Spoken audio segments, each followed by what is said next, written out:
എല്ലാവർക്കും പുതിയൊരു വീഡിയോയിലേക്ക് സ്വാഗതം. വളരെ എളുപ്പത്തിൽ വീട്ടിൽ തയ്യാറാക്കാവുന്ന കേസരി അടയുടെ റെസിപ്പിയാണ് ഇന്നത്തെ വീഡിയോ.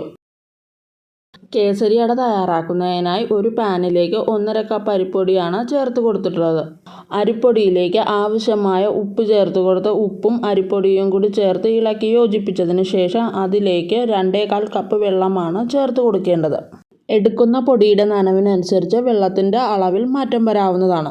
വെള്ളം ചേർത്ത് കൊടുത്ത് അരിപ്പൊടിയുമായി ഇളക്കി യോജിപ്പിക്കണം. ഇളക്കി യോജിപ്പിച്ച് കഴിയുമ്പോൾ ഇതുപോലെ ലൂസായിട്ട് വേണം മാവ് കിട്ടേണ്ടത്.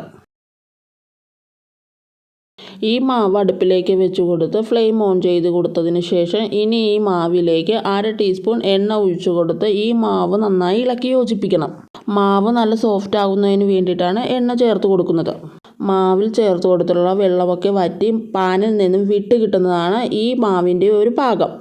മാവ് തയ്യാറായിട്ടുണ്ട്. ഇനി ഇതിലേക്ക് വേണ്ടുന്ന ഫില്ലിങ് തയ്യാറാക്കാം. ഒരു പാൻ വെച്ച് പാൻ ചൂടായി വരുമ്പോൾ 1.5 ടീസ്പൂൺ നെയ്യ് ചേർത്ത് കൊടുത്ത് നെയ്യ് ചൂടായി വരുമ്പോൾ അതിലേക്ക് അണ്ടിപ്പരിപ്പ് ചേർത്ത് കൊടുക്കണം.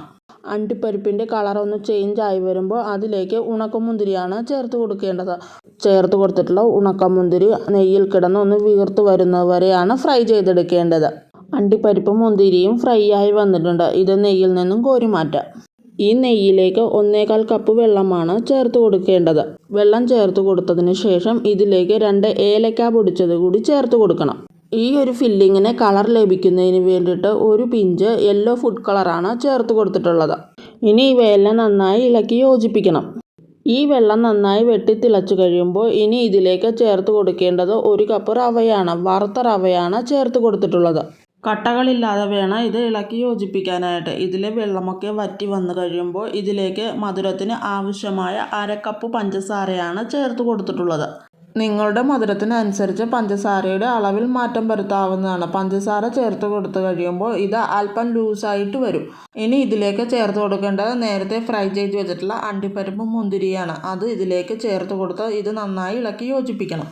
ഫില്ലിങ് തയ്യാറായിട്ടുണ്ട്. അട തയ്യാറാക്കി തുടങ്ങാം. അട തയ്യാറാക്കുന്നതിനായി ഒരു വാഴയിലയാണ് എടുത്തിട്ടുള്ളത്. അതിലേക്ക് ചെറിയ ഉരുളകളാക്കി വെച്ചിട്ടുള്ള മാവ് വെച്ച് കൊടുത്ത് ഇതുപോലെയൊന്ന് പരത്തിയെടുക്കണം. കനം കുറച്ച് വേണം പരത്തിയെടുക്കാനായിട്ട്. പരത്തിയെടുത്തിട്ടുള്ള മാവിലേക്ക് നേരത്തെ തയ്യാറാക്കി വെച്ചിട്ടുള്ള ഫില്ലിങ് ആവശ്യത്തിന് വെച്ച് കൊടുത്തതിന് ശേഷം 2ആയിട്ടൊന്ന് ഇല മടക്കി കൊടുക്കണം. ഒരട തയ്യാറായിട്ടുണ്ട്. ഇതുപോലെ തന്നെ എല്ലാ അടയും തയ്യാറാക്കിയെടുക്കാം.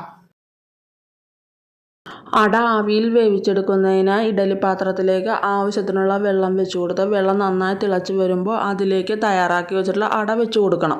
അടച്ച് വെച്ച് 10 മിനിറ്റ് ആവിയിൽ വേവിച്ചെടുക്കണം. കേസരി അട തയ്യാറായിട്ടുണ്ട്. ഈ വീഡിയോ നിങ്ങൾക്ക് ഇഷ്ടമായെന്ന് വിചാരിക്കുന്നു. അടുത്തൊരു വീഡിയോയുമായി വീണ്ടും കാണാം.